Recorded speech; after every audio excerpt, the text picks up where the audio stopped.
আব্দুর রহিম, টাকা টাকা জীবনের কি আছে? ইস, কসকসা নোট দু একটা আমার পকেটে ঢুকাই দিয়া তো আস্তে করে। ভাই জীবনে বাঁচতে আছি শুধু এই টাকার জন্য। টাকাই সব। কি আছে? তুমি কি চাও তোমার ফেসটা আমি রিভিল করি নাকি ফেস ছাড়াই ভিডিও ছেড়ে দিব? টাকাই ভাইরাল হয়ে যাবো, ফেস লাগবে না। এই তো গুড।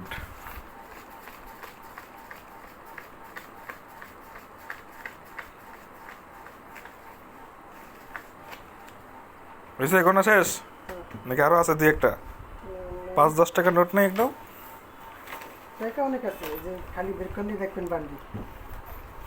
এই যে এক বান্ডিল, এক বান্ডিল। থাক থাক থাক, রেখে তো। তুমি কোন রাস্তা দিয়ে যাইবা কই রেখে তো আমার কিডন্যাপ করে হলো না তোমারে?